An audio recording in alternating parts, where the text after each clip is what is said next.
नमस्कार, बहुत स्वागत है आपका अपना बिहार में। आपके साथ मैं हूं सोनाली सिंह और इस वक्त की बड़ी खबर सीवान से सामने आ रही है, जहां रेलवे स्टेशन के प्लेटफॉर्म नंबर 1 पर ग्वालियर बरौनी एक्सप्रेस ट्रेन की जनरल बोगी से विस्फोटक बरामद हुआ है।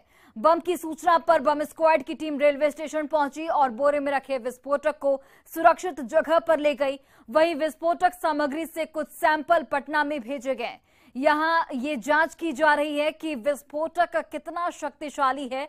वहीं विस्फोटक सामग्री की खबर से पूरे इलाके में हड़कंप मच गया है, सनसनी फैल गई है। ग्राउंड जीरो से इस पर अधिक जानकारी दे रहे हैं सहयोगी मृत्युंजय सिंह।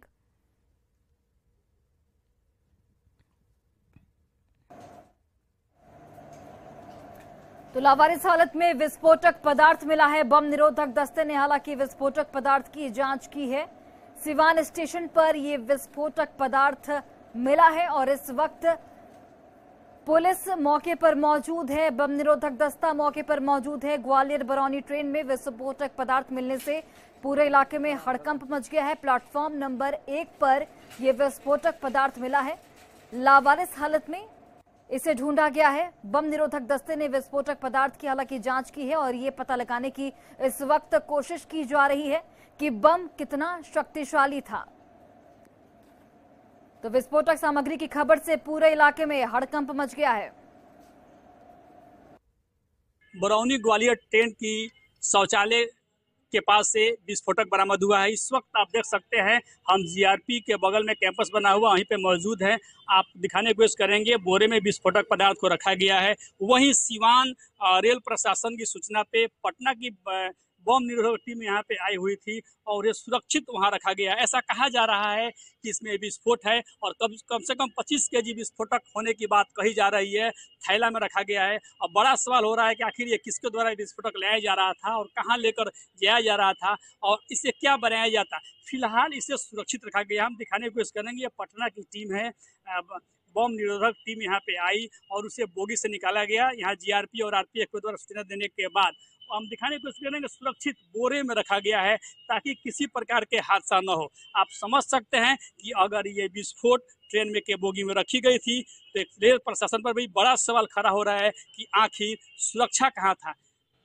अच्छी बात यह है कि जीआरपी और सिवान आरपीएफ के द्वारा सर्चिंग का भी ट्रेन सर्च किया जा रहा था। उस समय लावारिस हालत में यह विस्फोटक रखा गया था। उसके बाद बम निरोधक दस्ता की टीम यहाँ लाकर सुरक्षित रखी है। वहीं कोर्ट के आदेश के बाद इसे कहीं सुरक्षित जगह पर ले जाकर बम को डिस्फ्यूज किया जाएगा। मृत्युंजय सिंह, न्यूज़ 18 सिवान। और इसी बीच बड़ी खबर पटना से सामने आ रही है। मनीष कश्यप के समर्थक की गुंडागर्दी सामने आई है। पुलिस जवानों के साथ मनीष कश्यप के समर्थकों ने झड़प की है। उद्योग भवन के पास ये झड़प हुई है। सीएम के घेराबंदी की फिराक में समर्थक थे वहां पर। शहीद भगत सिंह की पुण्यतिथि समारोह के दौरान झड़प की खबर सामने आई। तस्वीरें आप देखिए, मनीष कश्यप के समर्थक और पुलिस के बीच झड़प हुई है। पुलिस जवानों के साथ झड़प की गई। उद्योग भवन के पास झड़प हुई है। सीएम की घेराबंदी को लेकर ये जो समर्थक है वो आगे बढ़ रहे थे और उसी की तैयारी में थे, उसी की फिराक में थे। शहीद भगत सिंह की पुण्यतिथि समारोह के दौरान झड़प की खबर सामने आई है।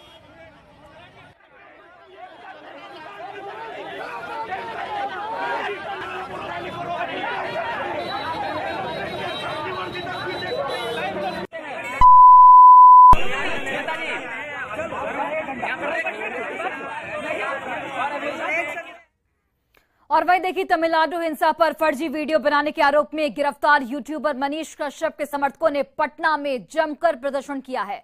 पटना के जेपी गोलंबर के पास प्रदर्शनकारियों से बात की हमारे सहयोगी धर्मेंद्र कुमार ने। तमिलनाडु में हिंसा मामले में यूट्यूबर मनीष कश्यप को आर्थिक अपराध इकाई ने गिरफ्तार किया और रिमांड पर लिया गया है। उसके बाद उनके समर्थकों के द्वारा सड़कों पर उतरकर प्रदर्शन किया जा रहा है। आज जेजे पार्टी के द्वारा बिहार बंद बुलाया गया था मनीष कश्यप के समर्थन में और ये लोग अभी पहुंचे हैं जेपी गोलंबर पर। पुलिस ने इनको रोका है। हालांकि बिहार बंद का कोई खास असर नहीं है, का छिटपुट असर है। कई जगहों पर बिहार बंद के कार्यकर्ताओं ने सड़कों पर उतरकर प्रदर्शन किया था और आज पटना में भी उतरे हैं बिहार बंद को लेकर। पार्टी के समर्थक हैं ये लोग, मनीष कश्यप के जेल में जाने का विरोध में कर रहे हैं। इनका कहना है कि मनीष कश्यप को फंसाया गया है और इसलिए ये लोग प्रदर्शन के लिए सड़कों पर उतरे हैं, बिहार बंद को बुलाया है। क्यों उतरना पड़ा है सड़कों पर? क्यों उतरे सड़कों पर? क्योंकि मनीष कश्यप की रिहाई चाहते हैं। गिरफ्तार किया गया है तमिलनाडु में हिंसा मामले में, उनका आरोप था। उसके बाद फिर क्यों आप लोग जो उसके साथ जैसा किया जा रहा है वो अपराधी थोड़ी है, चोरी थोड़ी किया है। वो एक छोटा सा वीडियो अपलोड किया है जिसके वजह से उनके साथ सरकार, उनकी रिहाई नहीं, इसको पावर बोल सकते हैं, धांधली बोल सकते हैं। बिहार सरकार धांधली कर रही है उनके साथ। सड़कों पर सर मनीष भैया के छुड़वाने के लिए उतरे और किस लिए उतरेंगे? बिल्कुल सर, बिल्कुल नहीं, कानून अपना काम कर रहा है, वो अपने काम पे गए, हम लोग अपना काम कर रहे हैं। That's it. लोगों का साफ कहना है कि मनीष कश्यप ने कोई बड़ी गलती नहीं की थी और पुलिस ने जानबूझकर उनको गिरफ्तार किया है। तो ये उनके समर्थक हैं जो सड़कों पर उतरे हैं। आज बिहार बंद बुलाया गया था जे पार्टी के द्वारा और उन्हीं के ये कार्यकर्ता हैं जेपी गोलंबर पहुंचे हैं। हालांकि पुलिस ने इनको यहाँ रोका है और इनका प्रदर्शन बदस्तूर जारी है। न्यूज 18 के लिए पटना से धर्मेंद्र कुमार। और वहीं बिहार में बिजली उपभोक्ताओं को गहरा झटका लगा है। बिहार विद्युत विनियामक आयोग यानी कि रेगुलेटरी कमीशन ने बिहार में सभी तरह की कैटेगरी में बिजली शुल्क में 24.10% की बढ़ोतरी की घोषणा कर दी है। बिजली कंपनियों ने विद्युत विनियामक आयोग से 53.62 बढ़ोतरी का प्रस्ताव दिया था, लेकिन आयोग ने राज्य तंत्र की स्थिति को ध्यान में रखते हुए वित्तीय वर्ष 2023-24 के टैरिफ ऊर्जा में 24.10% की बढ़ोतरी का फैसला सुना दिया है। अधिक जानकारी इस खबर पर दे रहे हैं सहयोगी संजय कुमार। बिहार के बिजली उपभोक्ताओं को गहरा झटका लगा है। रेगुलेटरी कमीशन यानी बिहार विद्युत विनियामक आयोग ने बिजली शुल्क में बढ़ोतरी कर दी है। अब बिहार में बिजली शुल्क में 24.10 की बढ़ोतरी की गई है। विद्युत विनियामक आयोग ने यह फैसला सुना दिया है। दरअसल जो बिजली कंपनियां हैं नॉर्थ बिहार और साउथ बिहार पावर डिस्ट्रीब्यूशन, उन्होंने 53.62% बिजली शुल्क में बढ़ोतरी की मांग की थी। हालांकि उनकी मांग को पूरी तरीके से नहीं माना गया है। 24.10 की बढ़ोतरी की गई है और अब बहुत कुछ डिपेंड करता है बिहार सरकार पर कि वो बिजली के शुल्क में कितनी सब्सिडी अपनी तरफ से देती है। अगर सरकार की सब्सिडी ज़्यादा होगी तो बिजली उपभोक्ताओं को कुछ हद तक राहत मिलेगी। लेकिन पहली बार हाल के सालों में अगर बात करें तो पहली बार तकरीबन 24.10% की बढ़ोतरी की गई है और बिजली उपभोक्ताओं को इससे गहरा झटका लगेगा। उनकी जेब पर इसका असर पड़ेगा। अब सरकार क्या फैसला लेती है, कितनी सब्सिडी देती है, तभी जो प्रति यूनिट बिजली है वो फिक्स हो पाएगा, उसका रेट फिक्स हो पाएगा। लेकिन जिस हिसाब से बढ़ोतरी की गई है निश्चित तौर पर लोगों को जेब पर इसका असर पड़ेगा और पहली बार हाल के सालों में बिहार में बिजली शुल्क में बढ़ोतरी का फैसला लिया गया है। अब देखना होगा सरकार उपभोक्ताओं के लिए कितनी राहत देती है और सब्सिडी किस हद तक फिक्स करती है, ताकि लोगों को, आम लोगों को, हालांकि ये जो फैसला लिया गया है ये केवल आम उपभोक्ताओं के लिए नहीं है, उद्योग जगत, जो ग्रामीण उपभोक्ता है, सभी पर इसका असर पड़ेगा। अब सरकार कितनी सब्सिडी देती है उसके बाद उपभोक्ताओं के लिए प्रति बिजली यूनिट जो है उसका दर तय हो सकेगा। संजय कुमार, न्यूज 18 पटना। और बिहार विधान परिषद में नेता प्रतिपक्ष सम्राट चौधरी को बिहार भारतीय जनता पार्टी का नया अध्यक्ष मनोनीत किया गया है। प्रदेश की सियासत में प्रमुखता से अपनी बात रखने वाले सम्राट चौधरी 2 बार बिहार सरकार के मंत्री भी रह चुके हैं। एक नजर सम्राट चौधरी के अब तक के सियासी सफर पर डालते हैं।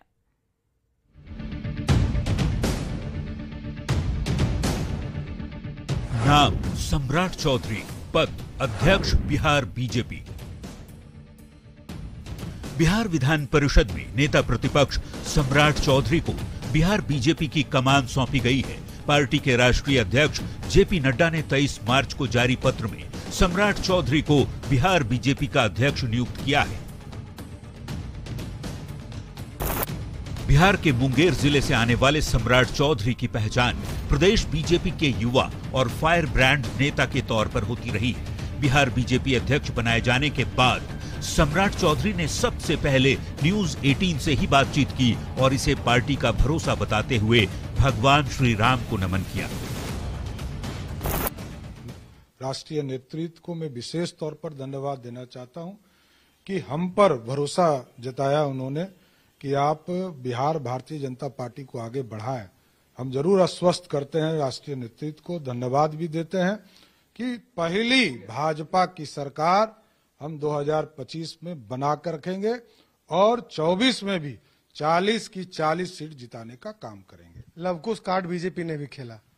कि ये सब कौन लवकुश? भगवान राम के वंशज हैं। जिस कार्य के लिए चीजें बनी थी वो तो कोई काम हुआ ही नहीं। आदरणीय नीतीश कुमार जी अब बिहार की राजनीति में हैं कहां? वो तो अब प्रासंगिक हो चुके हैं। इसलिए बिहार में अब नीतीश कुमार जी का कोई रोल नहीं रहा। तो लवकुश समाज राम के जो राम की पूजा करेगा उसी के साथ जाने का करेगा। सम्राट चौधरी बिहार सरकार में 2 बार मंत्री रह चुके हैं। 1999 में वे बिहार के कृषि मंत्री रह चुके हैं। 2014 में वे शहरी विकास और आवास विभाग के मंत्री रह चुके हैं। बिहार बीजेपी के उपाध्यक्ष भी रह चुके हैं। इनके पिता शकुनी चौधरी 7 बार विधायक और सांसद रह चुके हैं। 16 नवंबर 1968 को मुंगेर के तारापुर प्रखंड के लखनपुर गांव में इनका जन्म हुआ। राजनीति विरासत में पिता शकुनी चौधरी से मिली, जो लालू प्रसाद के शासनकाल में बिहार की सियासत के प्रमुख हस्तियों में शुमार थे। सम्राट चौधरी ने मदुरई कामराज विश्वविद्यालय से उच्च शिक्षा हासिल की है।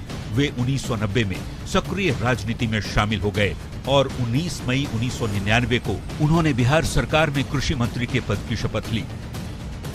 साल 2000 और 2010 में परबत्ता विधानसभा से चुनाव लड़ा और विधायक निर्वाचित हुए। 2010 में उन्हें बिहार विधानसभा में विपक्षी दल का मुख्य सचेतक बनाया गया। 2018 में भारतीय जनता पार्टी ने उन्हें बिहार प्रदेश का उपाध्यक्ष बनाया। वर्तमान में सम्राट चौधरी भारतीय जनता पार्टी से विधान परिषद के सदस्य हैं। न्यूज 18 के लिए दिल्ली से अमितेश और पटना से शैलेंद्र के साथ ब्यूरो रिपोर्ट। तो सम्राट चौधरी के बिहार बीजेपी के प्रदेश अध्यक्ष बनने पर पूर्व मुख्यमंत्री राबड़ी देवी ने बधाई दी है, लेकिन इस दौरान राबड़ी देवी ने जाति सूचक टिप्पणी भी कर दी। राबड़ी देवी ने कहा कि बीजेपी का मन बनिया लोगों से भर गया, अब महतो लोगों से मन भरना चाह रही है। सुनिए। मन भर गया है तो महतो लोग से मन भरना है। 24 में कोई असर पड़ेगा? चुनाव में कुछ असर पड़ेगा क्या? 24 बीजेपी कह रहा है कि सब सीट पे। सम्राट चौधरी के बीजेपी अध्यक्ष बनने पर बीजेपी नेताओं ने इसका स्वागत किया है, तो वहीं महागठबंधन ने कहा कि इससे उसे कोई फर्क नहीं पड़ने वाला है। लगातार संगठन आगे बढ़ता रहता है और बढ़ा है।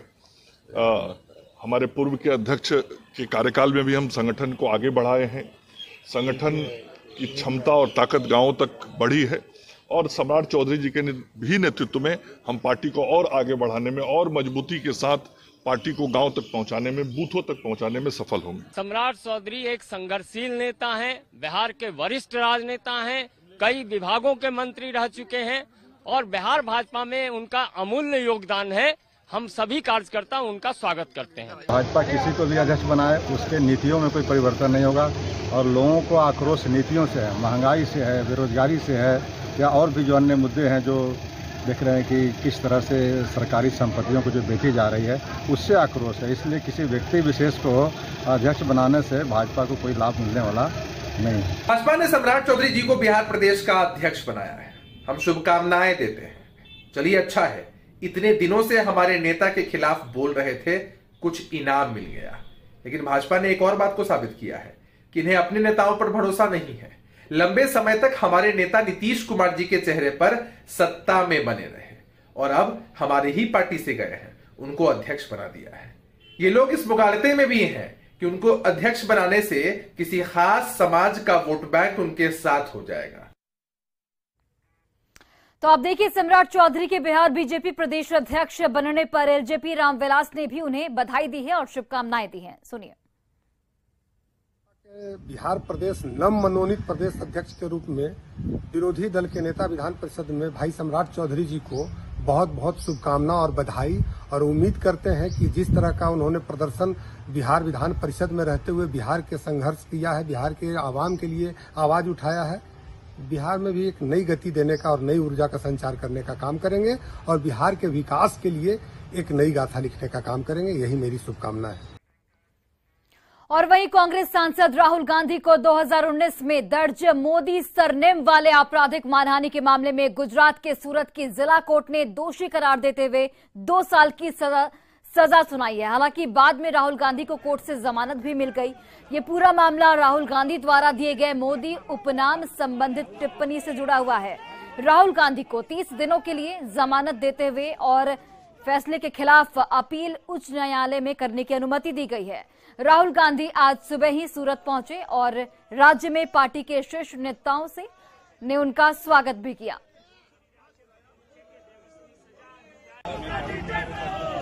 तो सजा के ऐलान के बाद राहुल गांधी ने ट्वीट कर अपनी प्रतिक्रिया भी जाहिर की है। राहुल गांधी ने ट्वीट करते हुए लिखा, मेरा धर्म सत्य और अहिंसा पर आधारित है।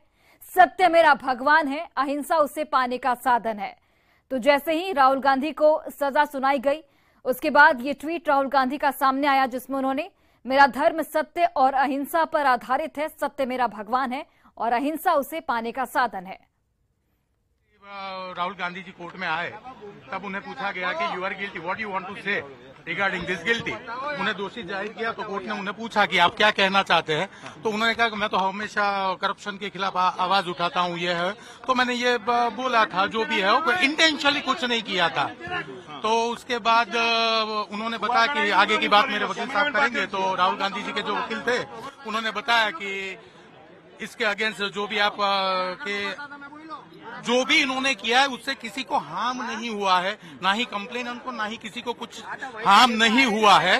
तो हो सके उतनी कम सजा सुनाई जाए। तो यहाँ पर जो प्रोसिक्यूशन के वकील हैं उन्होंने एक बहुत अच्छी बात बताई। यहाँ पर उन्होंने ये कहा कि Rahul Gandhi is a member of a parliament और वो संसद में और राज्यसभा में इस देश के कानून बनते हैं। तो अगर जो लोग कानून बनाते हैं वो लोग कानून तोड़ेंगे तो देश में, समाज में इसका क्या मैसेज जाएगा। तो उन्होंने ये कहा, प्रोसिक्यूशन के वकील ने, कि हो सके उतनी सजा, जितनी मैक्सिमम सजा इसमें है वो मैक्सिमम सजा इन्हें दी जाए और जो भी मैक्सिमम फाइन है वो भी उन्हें फाइन किया जाए और जो कंप्लेनेंट है उसे भी कंपनसेशन मिलना चाहिए। और फिलहाल इस बुलेटिन में बस इतना ही, लेकिन एक नजर अभी तक की सुर्खियों पर। हेडलाइंस प्रेजेंटेड बाय भारत की शान, स्ट्रॉन्ग मतलब माइथन स्टील। बिहार के उपभोक्ताओं को लगा बड़ा झटका, बिजली शुल्क में 24.10% का इजाफा। सरकार की ओर से मिलने वाली सब्सिडी के आधार पर तय होगी बिजली की नई दर। सम्राट चौधरी बने बिहार बीजेपी के नए अध्यक्ष। राष्ट्रीय अध्यक्ष जेपी नड्डा ने किया मनोनयन। 2024 के लोकसभा और 2025 के विधानसभा चुनाव को देखते हुए सम्राट चौधरी को बड़ी जिम्मेदारी।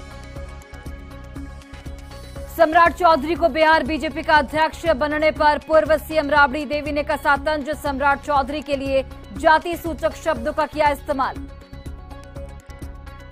प्रेजेंटेड बाय भारत की शान, स्ट्रॉन्ग मतलब माइथन स्टील।